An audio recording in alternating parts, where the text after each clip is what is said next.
Pattern है। अगली बात, इसके जो गेट हैं, 3 गेट हैं। इस गेट के बारे में हम बाद में मैं बताऊंगा। इस गेट का जो फोटो है, डायरेक्शन है, सारा डिटेल में हम देखेंगे, परंतु मैं ये एक चित्र आपके सामने स्क्रीन दिखाता हूँ जरा। दिख रहा है आपको? ओके, ये देखिए जो मैं आपको बता रहा हूँ उसका जो है छोटा सा एक दृश्य है, उसको हम बाद में ध्यान से देखेंगे। ये एक गेट है, फिर इधर एक गेट है, फिर इधर एक गेट है। ये पूरा मिलाप वाला तंबू 3 भागों में बटा हुआ है। तो एंटर करने के लिए गेट है, ऐसी नहीं कोई छलांग मार सकता। हम देखेंगे बाद में कि इसके अंदर प्रवेश करने के लिए केवल एक ही गेट है। हमारे घर में तो 2-3 गेट है ना। चोर आ गया तो यहाँ से निकल के वहां भाग के खिड़की से निकल गए। यहाँ खिड़की उड़की कुछ नहीं है, एक ही गेट है। आना है तो उधर से आना है, जाना से उधर से आना। तो क्या मतलब, आसमान के नीचे जमीन के ऊपर उद्धार पाने के लिए एक ही गेट है। पिता के पास जाने के लिए एक ही गेट है, एक ही मार्ग है। वो कौन है? यीशु मसीह। कोई खिड़की नहीं है। नूह के जहाज में भी एक ही दरवाजा था। अच्छा, इस गेट को मैं देख रहा हूँ, ये गेट, यहाँ भी एक गेट है, और जो उसके बाद पवित्र स्थान है, ये देखिए, ये पवित्र स्थान। इधर भी जाने के लिए गेट है, हम गेट को देखेंगे बाद में। और फिर ये महापवित्र स्थान है, इधर भी एक छोटा सा गेट है। तीनों जगह जाने के लिए गेट्स, और कहीं से कोई नहीं जा सकता। इधर तो सभी यहूदी पुरुष लोग आ सकते हैं। ये जो इलाका है जहां मैं कर्सर घुमा रहा हूँ, यहाँ बलि चढ़ाने के लिए और बाकी कामों के लिए। पर इसके अंदर केवल याजक लोग जा सकते हैं पवित्र स्थान में, और इस अति पवित्र स्थान में केवल महायाजक साल में एक बार जा सकता है।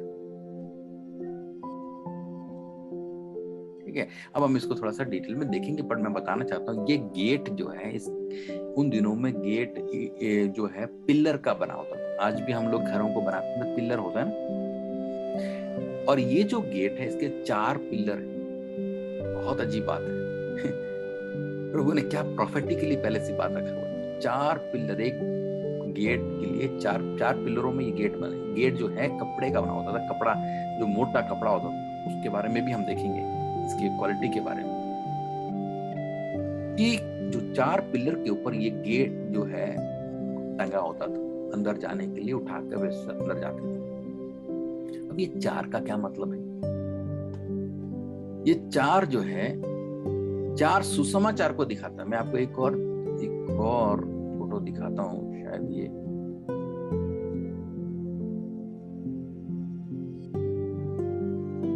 थोड़ा और ये दिख रहा है? Is it clear? हाँ, ये देखिए, ये गेट की बात कर रहा हूँ। ये देखो, ये जो गेट है, मेरा कर्सर दिख रहा है, ये जो रंग देखो, इसमें नीला है, बैंगनी है और लाल है। ये देखा? दूसरा जो भी रंग है ये सफेद वाला है, वो हम देखेंगे। ये है, मैंने जो पहले आपको दिखाया था, ये जो आउटर कोर्ट यानी आंगन। और इधर भी देखो गेट, इधर भी 4 रंग है, में 3 रंग है। उसके बाद ये अति पवित्र, इधर हम देख भी नहीं सकते, वो कोई भी देख नहीं सकता। हम बाद में आपको दिखाएंगे, पर हम वैसे उधर नहीं जा सकते, इसलिए अभी इसमें फोटो में नहीं दिखा। तो ये जो गेट से प्रवेश करने के, इसमें 4 पिलर हैं। ये 4 पिलर जो है, ये देखो 1 2 3 4, ये 4 पिलर में ये खड़ा हुआ है। इसका क्या मतलब? ये 4 पिलर 4 सुसमाचार को दिखाता है ना। मैं सोच रहा था, प्रभु ये 4 ही लोगों को प्रभु तूने क्यों नियोग किया? मत्ती, मरकुस, लूका, यूहन्ना,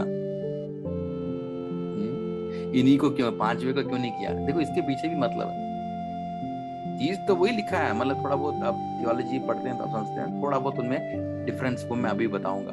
मत्ती के पीछे कुछ मतलब है, मरकुस के पीछे कुछ मतलब है, लूका के पीछे कुछ मतलब है, यूहन्ना के पीछे कुछ मतलब है। तो ये 4 पिलर 4 बातों को दिखाता है। मत्ती जो है प्रभु यीशु मसीह को राजा के रूप में दिखाता है। आप जानते हैं राजा, आपने सीखा होगा, साइमन सर और बाकी टीचर्स ने सिखाया होगा, आपको पता होगा। मत्ती में यीशु मसीह को राजा के रूप में प्रेजेंट किया, यहूदियों के राजा।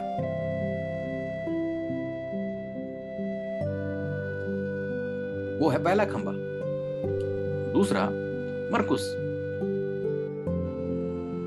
मरकुस में प्रभु यीशु मसीह को एक सेवक के रूप में दिखाया गया, दास के रूप में, एक वफादार फेथफुल सर्वेंट।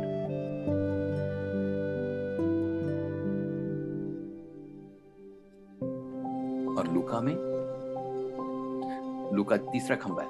तीसरे खंबे लूका में यीशु मसीह को परफेक्ट मैन यानी सिद्ध मनुष्य के रूप में बताया गया। कुछ लोग कहते हैं नहीं जी वो तो ईश्वर ही थे, मनुष्य नहीं, 100% मनुष्य भी थे, 100% ईश्वर भी है। तभी तो उनको प्यास लगी, तभी तो वो रोए। हमारे सब बातों को वो जानते हैं। तो लूक का जो तीसरा खंबा है परफेक्ट मनुष्य को बताता है।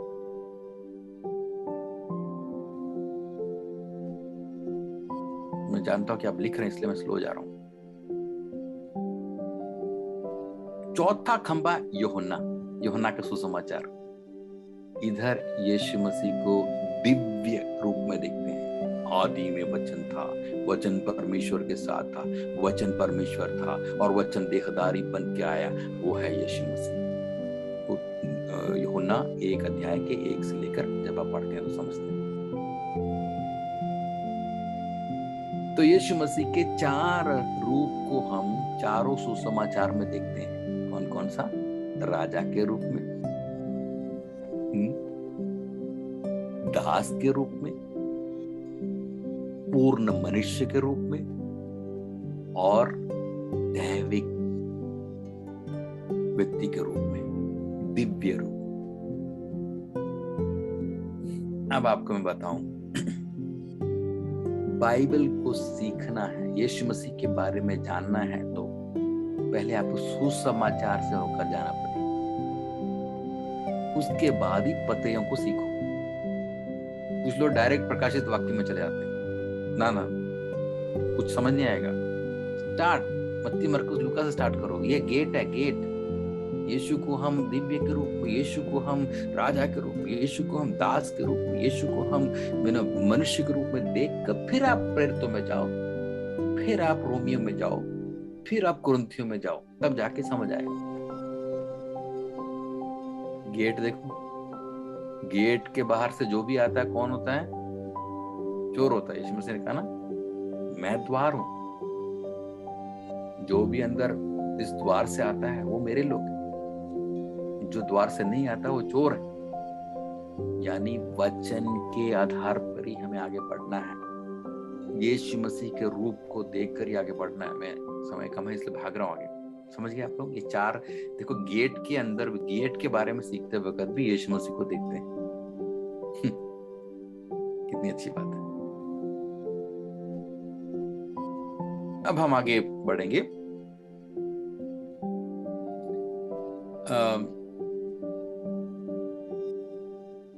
इस पुस्तक में तकरीबन 17 बार, यानी निर्गमन की पुस्तक में 17 बार हम देखते हैं कि मूसा ने वही किया जो परमेश्वर ने उससे कहा था। 17 बार। मैं आपको जरा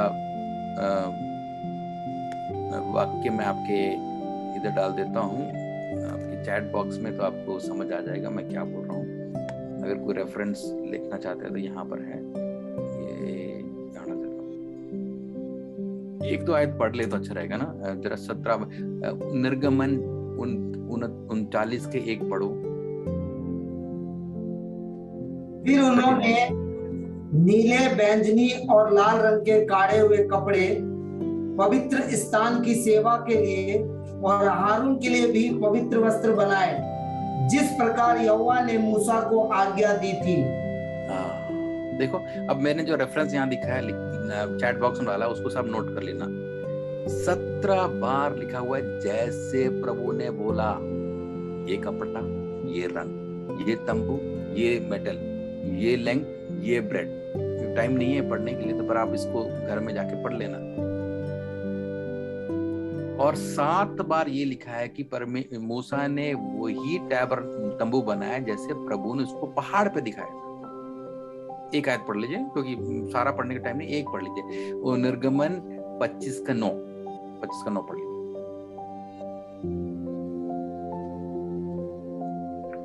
जो कुछ मैं तुझसे दिखाता हूँ, अर्थात निवास स्थान और उसके सब सामान का नमूना, उसी के अनुसार तुम लोग उसे बना। देखिए, जो कुछ प्रभु ने मूसा को दिखाया उसी पैटर्न में बनाना, कोई मिलावट नहीं करना। हम लोग कई बार क्या करते हैं, मिलावट कर देते ना। इतना मिलावट हो गया कि लोग जहर खा के भी नहीं मर रहे, कि जहर में मिलावट है कि नहीं।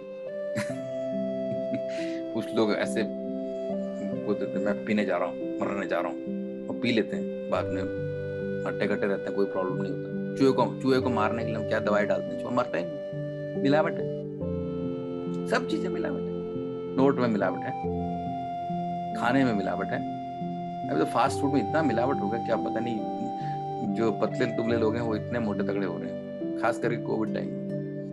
Fast food, please soft drink नहीं पीना। मैं आपको मैं एक एडवाइस दे रहा हूँ, ये जो कोका कोला वगैरह है मत पियो। पानी में शक्कर मिला के, नींबू काट के पी लो, जो उसमें इतना चीनी होता है कि बाद में डायबिटीज हो जाती है। ये मैं थोड़ा साइड की बात बता रहा हूँ। सब में मिलावट। ऑर्गेनिक चीज मिलता ही नहीं। अब क्या करें, जमाना इतना बदल गया है, पॉपुलेशन इतना हो गया, परंतु वचन में भी आजकल मिलावट कर रहे हैं। वचन में कई बातें बताने के लिए मैं टाइम नहीं है, पर बता रहा हूँ। हेरेसी यानी गलत शिक्षाएं चर्च में आ गई हैं। पिछले दिनों में, वो स्टेट का नाम नहीं बताऊंगा, नहीं तो वो लोग उधर के लोग हैं, उस हमारे भारत के एक स्टेट में किसी ने बोला कि देखो, आप बाइबल खोलना, बाइबल खोलते ही आपका सिर का बाल उधर गिरेगा। किसके ऊपर? वो जो चैप्टर आपने खोला, वो बाल लेना, पानी में डुबाना और यीशु का लहू बोल के छिड़कना, तब सारी दुष्ट आत्माएं भाग जाएंगी। देखो जी, आ गया नहीं पॉइंट, कहां से कहां आ गया। इस प्रकार की इतने सारी गलत बातें आ गई, मिलावट आ गया है, प्रचार में मिलावट आ गया है, टीचिंग में मिलावट आ गया है, यहाँ तक कि सिखाने वालों में मिलावट आ गया। विश्वासी लोग भी असली कौन है, डुप्लीकेट कौन है, नहीं पता चल रहा। बाहर से देखा तो प्रभु के लोग, पास गया तो कुछ और लग रहा है। जैसे हम कहते हैं ना, हिंदी में कहा, दूर से देखा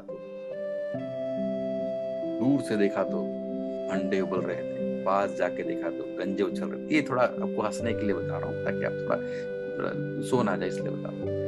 दूर से सब कुछ अच्छा लगता है, पास जाओ तब मिलता है कि असली है, डुप्लीकेट है।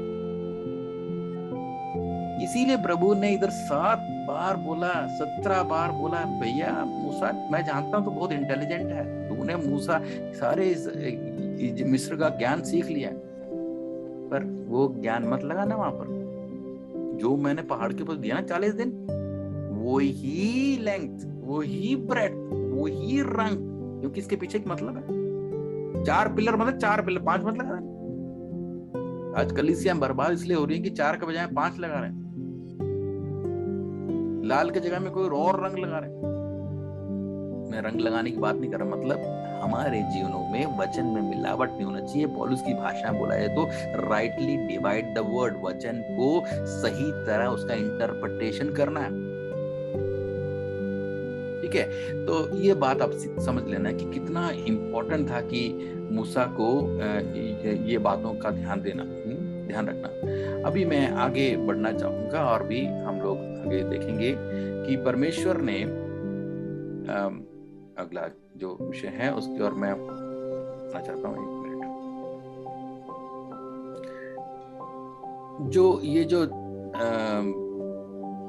जो बना था मिलाप वाला तंबू, ये लोगों के फ्री विल ऑफरिंग से बना था। पढ़ेंगे निर्गमन 35 की 5 पढ़ेंगे जल्दी से।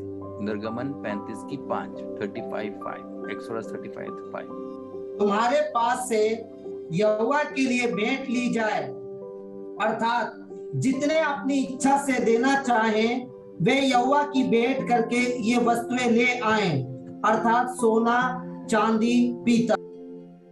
परमेश्वर ने बोला देखो भाई, तुम ये जो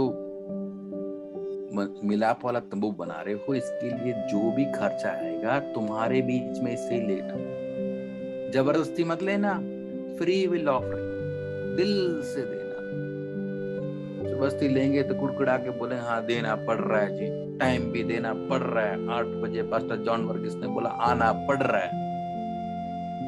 मुझे पता है आप लोग ऐसे नहीं आ रहे, पर दिल से आ रहे हैं। पड़ रहा है ऐसे करके नहीं आना, देना पड़ रहा है, आराधना में ताली बजाने पड़ रहा है, रिट्रीट में आना पड़ रहा है, ऐसा नहीं। जो भी करना है दिल से करो।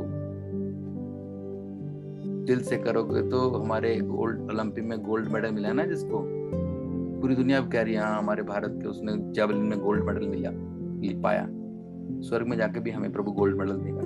दिल से करने वाला, ऐसे जो जबरदस्ती करने वालों को प्रभु कहेगा मैं तुम्हें जानता ही नहीं। यहाँ पर प्रभु ने कहा सोना चांदी जो कुछ तुमको मिला है उसको लेकर आओ और मेरे भवन में। जब वो मिस्र से निकले थे तो उनके पास काफी कुछ नहीं था, भेड़ बकरियां थी, सोना चांदी नहीं था। प्रभु ने कहा सबसे मांग लो, ये मिस्रियों से मांग लो, और सबने दे दिए, खुले दिल से दे दिए। ये तो करोड़पति बन के रातों रात सारा सोना चांदी लेके आया। अब बोलेंगे आपने उनको लूट लिया, अरे लूटा क्यों, इनको तो उन्होंने लूटा था, काम उनसे करवाते थे, पैसा उनको देते नहीं थे। प्रभु ने कहा तुमको एक ही रात में तुमको सारा मैं दे दूंगा।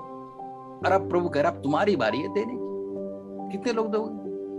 और अजीब बात, जब बाद में पढ़ोगे तो सबने दिल खोल के देना शुरू, इतना हो गया कि लास्ट में मूसा कहना कर बस बस बस बस बहुत हो गया। प्रभु भी हमको देख के बोले बस बस बस। प्रभु कहेगा नहीं, जितना हम उसकी आराधना करेंगे उतना उसको भी अच्छा लगता है और आपको भी मजा आएगा। तो it was a free will offering, प्रभु के सेवकाई के लिए, प्रभु के मंदिर के लिए हमें दिल खोल के करना है। टाइम हो, पैसा हो, ताकत हो, जो आपके टैलेंट हो। कुछ लोग कहते हैं पास्टर जी मेरे पास बहुत टैलेंट है, मैं तो वो अभी नहीं गाता, चर्च में गाने से कोई सुनता नहीं ना, बाहर गाऊंगा। भैया वहां गाओ प्रभु के लिए, बाहर गा के आपको अवार्ड मिलने से अच्छा है इधर ही गाओ।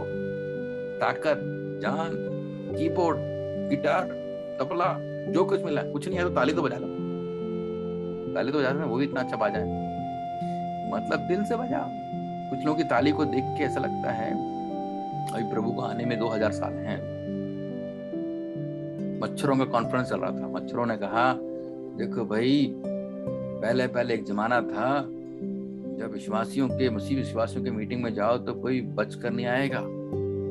अब तो ऐसा जमाना आ गया है कि जाओ उनके हाथ में अंडा भी दे दो, मच्छर करें और आराम से फ्रूट के आ जाओ, क्योंकि ताली तो उनकी बजती नहीं, ऐसे बैठे होते हैं। और कोविड में तो हाथ ही नहीं हिलाते। अब वापस मुड़ रहा हूँ क्योंकि अभी बहुत ज्यादा उसमें एप्लीकेशन में जाएंगे तो टाइम हमारा भागेगा। दिल से बजाना है, दिल से करना है, यहाँ पर दिल से प्रभु ने कराया। अगला एक जो विषय है जो मैं आपको बताऊंगा, जो परिचय के रूप में, इस जो मिलाप वाले तंबू में 3 जो है युगों के बारे में हम देखते हैं। 3 युगों के बारे में, 3 युग। पहला युग जो है आंगन में जो है ये नियम का युग कह सकते हैं, नियम का। मैं जरा आपको स्क्रीन में दिखा दूं तो आपको वो दिखेगा। देखिए ये मेरा जो मेरे नोट में है, इंग्लिश में है, पर आप थोड़ा सा देख लीजिए। ये देख लीजिए 3 युगों के बारे में। जो आउटर कोर्ट मतलब आंगन, जो मैंने आपको पहले बताया था, जहां पर केवल यहूदी पुरुष लोग आ सकते थे, ये मूसा के युग को बताता है। मूसा के युग और अजीब बात यह है उसका जो लेंथ और ब्रेड को जब हम लेते हैं तो ये आता है 1500 क्यूबिट यानी 1500 हाथ। जो आंगन है ना बाहर का, ये पूरा जो इसका लेंथ ब्रेड पूरे मिलाप वाला तंबू का लेंगे तो उसका लेंगे तो 1500 क्यूबिट्स। और ये जो आंगन है ये हमें जस्टिफिकेशन यानी हमारे जीवन के उद्धार पाने के स्टेज को बताता है। युग कौन सा है? मूसा का युग, नियम का युग।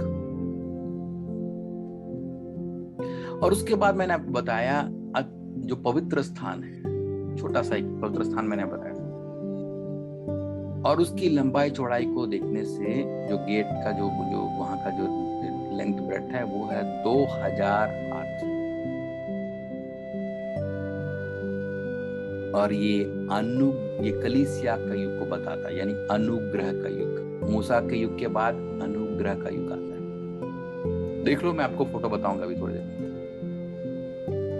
पहला किसको बताता है? जो आंगन है, मूसा के नियम वाले युग। दूसरा जो पवित्र स्थान का जो छोटा सा जो रूम है वो अनुग्रह का रूम। और तीसरा जो है अति पवित्र स्थान, और उसकी लंबाई चौड़ाई को मिला से 1000 हाथ हो जाएगा, 1000 क्यूबिट। और ये किसको बताता है? मसीहा के युग को। क्यों मैं ऐसे बता रहा हूं, ध्यान देना।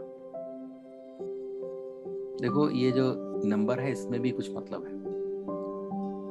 जो 1500 हाथ यानी क्यूबिट जो वहां पर बताया गया है, 1500 साल को भी दिखा सकता है, बता सकता है। मूसा के टाइम तक से लेकर यीशु मसीह के टाइम तक का युग था, वो नियम का युग था, 1500 साल। फिर यीशु मसीह के टाइम से अगले अभी ऑलमोस्ट 2000, ये अप्रोक्सीमेट है, कोई इसको डॉक्ट्रिन मत बना देना, ये अप्रोक्सीमेट बता रहा हूँ। अगले जो 2000 साल है जिसमें हम लोग रहते हैं, यह है अनुग्रह का युग यानी कलीसिया का युग।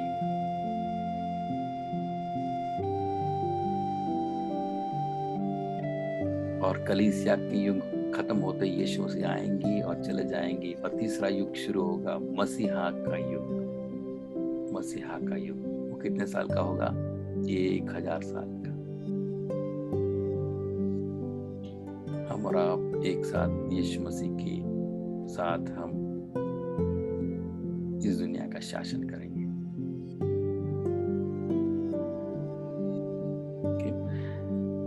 ये तो थोड़ा जो गहराई में जा रहे हैं, परंतु मैं उसको उतने रखूंगा। आगे हम अगली बात को देखने के लिए जा रहे हैं। ये जो अभी हमारे पास टाइम 10-15 मिनट है।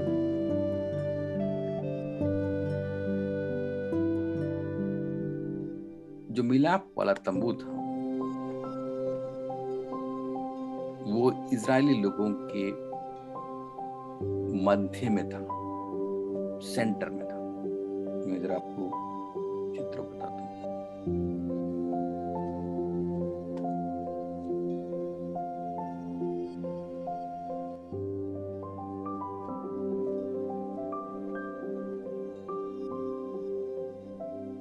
ये देखो, ये सामने आपके जो मैंने बताया मिलाप वाला तंबू है।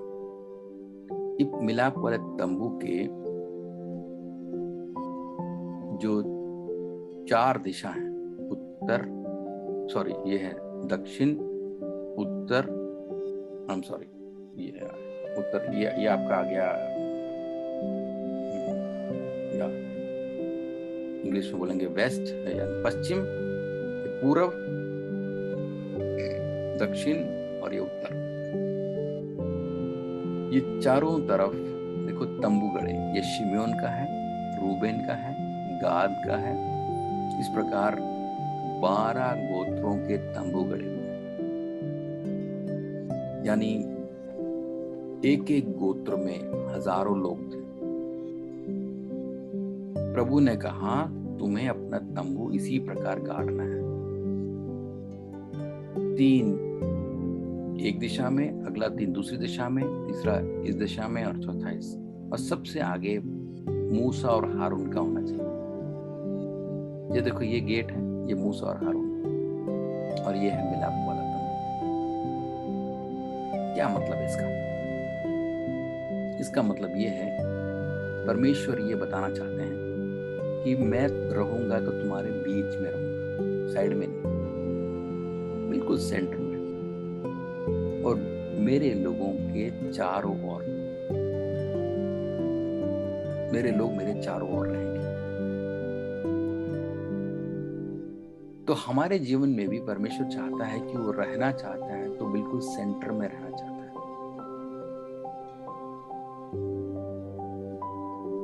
हृदय के मुख्य स्थान में वो रहना चाहता है, कोने में नहीं। मिलाप वाला तंबू ये बताता है, उसका रूपरेखा ही इस प्रकार है कि वो रहना चाहता है तो सेंटर में रहेगा। अगर प्रभु को कुछ देना है तो सेंटर में दो, साइड में मत कुर्सी लगाओ। जब हमारे कोई मुख्य अतिथि आते तो हम उनको मुख्य स्थान देते हैं।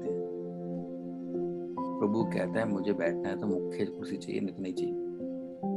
प्रभु कुर्सी का लालची नहीं है, बहुत बड़ी कुर्सी स्वर्ग में है, और इधर आके क्यों बैठा है? कहता मैं बीच में रहूंगा ना तो चारों तरफ तक इसका इफेक्ट पड़ेगा, कोई भी शत्रु तेरे पास नहीं आ पाएगा, ना दक्षिण से ना पूरब, क्योंकि बीच से वो सबको देख सकता है। तो आज हमारे जीवनों में भी हम अपने मुख्य स्थान को बीच में दे, एकदम सेंटर में। आपके व्यक्तिगत जीवन में मुख्य स्थान प्रभु को दे, पारिवारिक जीवन में मुख्य स्थान पति और पत्नी के बीच में होना चाहिए प्रभु, कलीसिया के बीच में होना चाहिए प्रभु, संस्था के बीच में होना चाहिए प्रभु। यानी जो भी डिसीजन ले उसके पूछे बिना ना लेना, चाहे व्यक्तिगत हो या पारिवारिक हो या कलीसिया का हो या संस्था का हो। जिस दिन आप प्रभु को उस कुर्सी से हटा देंगे उस दिन बहुत गड़बड़ हो जाएगा। और कई कलीसियाओं में गड़बड़ होने का कारण ये है, परिवारों में गड़बड़ होने का कारण ये है। कैसे हम मुख्य स्थान दे सकते हैं? बीच का स्थान, बाइबल को पहला स्थान दीजिए। सुबह उठकर आपने क्या पढ़ा? उठते क्या पढ़ते हैं? व्हाट्सएप पढ़ते हैं, सोशल मीडिया देखते हैं, फेसबुक, इंस्टाग्राम, न्यूज़पेपर, इधर उधर की खबर। मैं ये नहीं कह रहा उन्हें पढ़ना नहीं है, तो वो बाद में। पहला बाइबल, पहला टाइम किसके साथ बिताना? उठते ही क्या बोलना है? गुड मॉर्निंग प्रभु जी, प्रेज द लॉर्ड प्रभु जी। प्रभु के साथ समय बिताओ। सेंटर में रहेगा वो।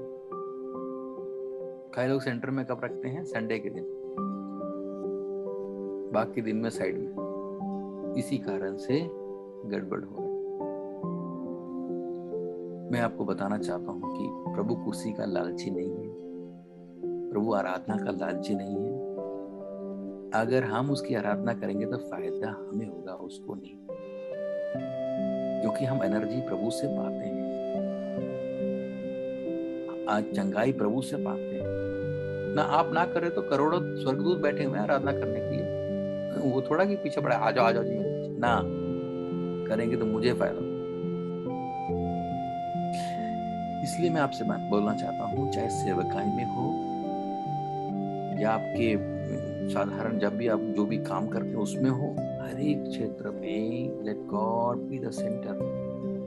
नीति वचन में लिखा हुआ है एक के साथ में, यहोवा का भय बुद्धि का मूल है। जो उसका भय मानते हैं वो उसे अपने बुद्धि से भरता है। इसलिए इन दिनों में हमें ये देखना है कि हमें सेंटर में स्थान। दूसरी बात हमने उसमें से ये सीख सकते हैं कि प्रभु डिसिप्लिन का परमेश्वर है। डिसिप्लिन। यानी प्रभु ने बोला सिमियन को यहीं रहना है, उधर नहीं जाना, रूबेन को यहीं रहना है। 12 गोत्र के लिए प्रभु ने नियुक्त किया जगह, इधर उधर मत जाना। हर चीज का एक डिसिप्लिन होता है। अपने मन मर्जी से जाओगे तो कहता मैं, प्रभु कहता मैं नहीं रहूंगा यहाँ। एक तो तुम्हें डिसिप्लिन के साथ रहना है, तब लोग कहेंगे कि ये डिसिप्लिन वाले लोग परमेश्वर के लोग हैं। इनके जीवन में देखो, मैं एक उदाहरण पूछ के मैं जल्दी से आगे बढ़ूंगा। एक बार यीशु मसीह के पास, यीशु मसीह यरीहो से जा रहे थे, एक अंधा बैठ के वहां, हे दाऊद की संतान मुझ पर दया कर। अब ये क्या बात है भाई, आंख से अंधा है पर उसको कैसे पता कि यीशु मसीह जा रहे हैं? बताइए, आंख से अंधा व्यक्ति कैसे बता सकते? बोलिए। हाँ, अनम्यूट करके बता लो।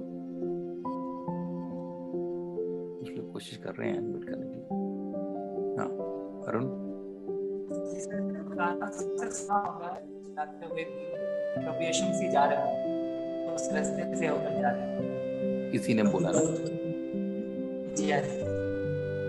ठीक है, देखिए यीशु मसीह जा रहे हैं, आंख से तो देख नहीं पा रहा पर कान से सुन रहा है। दूसरी भीड़ होती तो उसमें क्या होता, गप्पे हो रही थी, अमिताभ बच्चन ने क्या बोला, हेमा मालिनी ने क्या शॉट मारा। मतलब बता रहा हूँ, पिक्चर के हॉल से जब आते तो क्या क्या बातें होती।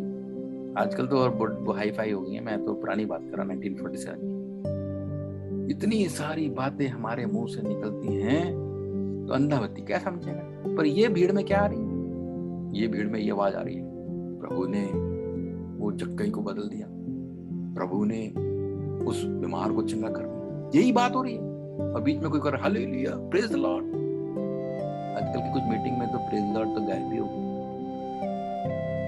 अभी तो हमको म्यूट कर रखा है, पर चर्चों में जाए तो ऐसा लगता है कि हम लोग एकदम कहाँ पहुंचे हैं, जो सेमेट्री में आए, मतलब एकदम भव्यता के साथ 3 घंटे भव्यता से बैठे, कोई आवाज ही नहीं है। पर इधर लोग चिल्ला रहे हैं क्या, यीशु मसीह की जय, यीशु मसीह ने चंगा किया, डिसिप्लिन के साथ जा रहे हैं। पता चल गया उसको हमारा परमेश्वर कौन है करके दुनिया के लोग हमारे डिसिप्लिन से मालूम चले। प्रार्थना का डिसिप्लिन, वचन का डिसिप्लिन, जीवन का डिसिप्लिन, इतने सारे डिसिप्लिन है। सारे डिसिप्लिन को देख लो, खाने का डिसिप्लिन, सोने का डिसिप्लिन, पढ़ने का डिसिप्लिन, सब डिसिप्लिन के साथ ही चलेगा काम। मैं एक और लास्ट पॉइंट बोल के आज समाप्त कर रहा हूँ, टाइम खत्म हो रहा है। लास्ट पॉइंट एक बताऊंगा, ये आपको बताना चाहता हूँ। ये प्रभु ने जब उनको बोला मंदिर बनाने के लिए, मिलाप वाला तंबू बनाने के लिए, प्रभु ने कहाँ बनाने के लिए बोला? ये देखो, चित्र देख के बताओ कि प्रभु ने उनको कहाँ बोला होगा ये बनाने के लिए। ये है मिस्र। मिस्र से निकलकर ये लाल समुद्र पार करके ये आए सिनाई। सिनाई से घूम के फिर ऊपर जाके फिर वो लोग इजराइल में गए। सिनाई बहुत बड़ी मरुभूमि है। आपने थोड़ी देर पहले पढ़ा था, सिनाई पर्वत पर मूसा चढ़ा। इतनी गर्मी वाले, इतने गर्म इलाके में टेम्परेचर आप बोला जाए तो 49-50 डिग्री तक हो सकता है दिन के टाइम पर। उनके लिए प्रभु ने सुबह बादल का खंबा, रात के समय आग का खंबा बना रखा था। तो इस मरुभूमि में परमेश्वर ने उनको ये मिलाप वाले तंबू का दर्शन दिया। कुछ समझ आ रहा है आपको? बहुत बड़ा एक रहस्य है। इसका रहस्य ये है कि परमेश्वर जब भी कुछ बताना चाहता है, प्रभु मरुभूमि में बताता है। गुप्त बात है। मरुभूमि में आप अकेले होते हैं। मरुभूमि में सभी लोग नहीं आएंगे, दोस्त नहीं आएंगे, बाकी सब भाग जाएंगे। अब्राहम को भी प्रभु ने बोला, मैं तेरे को बेटे के बारे में बताना जा रहा हूं, चल ऊपर चल। 3 दिन यात्रा करके मोरिया पहाड़ के ऊपर गए। वहां जाके प्रभु ने दृश्य दिखाया।